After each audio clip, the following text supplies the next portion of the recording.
Crouch, you've got a couple of Arsenal fans I do. alongside you. Should we find out how they think the window's gone for them? How do you think it's gone, boys, the window so far?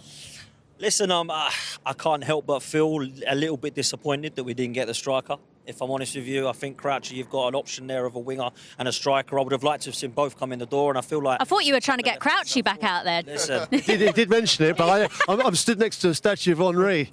Yeah. They don't want to see me. We need Harry Redknapp to come back. I'd rather you than the statue, that's for sure. But listen, I do feel it's a little bit disappointing. I worry with Jesus injured at the moment, that Havertz, at the moment, there's a little bit more pressure on him to score some goals. I think you've got to be looking at 20 to 25 goals for him. Raheem Sterling coming in, it's a kind of low-risk thing. I can't say I'm massively excited about it because I feel like there's a lack of consistency with Raheem Sterling over the last couple of years. But if you can get the Raheem Sterling that we know can be top quality, I think we've got a player there that can definitely deliver and contribute. But I can't help feel a little bit disappointed that we didn't get a striker in. When you mentioned that striker, was Ivan Toney the one that you wanted here?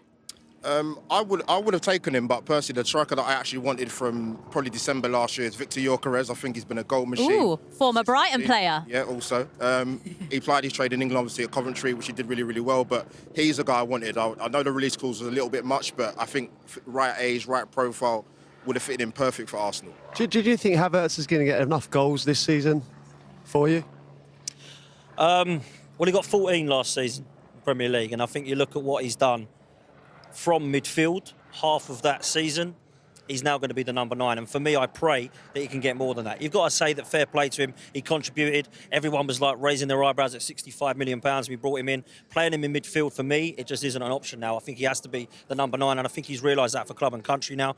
I hope he can, because we're going to have to rely on that now. We've only got him and Jesus, and I just can't help but feel we're maybe a little bit short up top. I think Arsenal, though, isn't it lazy a little bit to say that, you know, of course you want a different tool in the box, maybe an out-and-out goal scorer, but Arsenal scored, 91 goals last year? The goals are coming in from all angles, 16 from corners alone. He's read the stats. So I find I trust in the manager, and I think Sterling's an interesting one. Maybe he could play down the middle occasionally as well.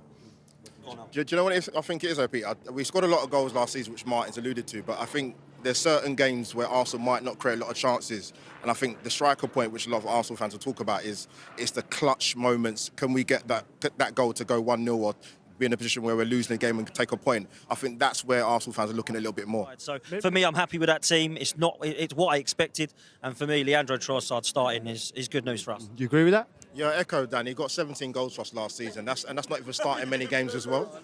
His movement, game intelligence, and I'm not surprised he started today, to be honest with you. All right, let's take a look at the Brighton team then. It is going to be fantastic, and I love the way the boys think about European football. He's like, we've got some great away trips. Where are you going? We're going to Italy, Atalanta, Inter Milan, Sporting Lisbon, Girona. Sounds good. Yeah. Arsenal have got quite a decent run in that, haven't they? What have you made of those fixtures? Thanks, Peter. Sorry, mate. I'm getting used to passing this mic thing. Yeah, I mean, I saw the group. I think Arsenal being back in the Champions League now, I think it's favourable. If the Champions League, you're gonna play the best of the best, and you're gonna get some tough fixtures in there. But like Dan said, the away fans there are some nice trips to go away to. Can I ask a question? Would you take the Premier League or the Champions League? Oh, good question. It's a great question, and it really is. Obviously, I want both. But if I had to only pick one, I would go for the Champions League, because it would just shut the Man City and Chelsea fans up.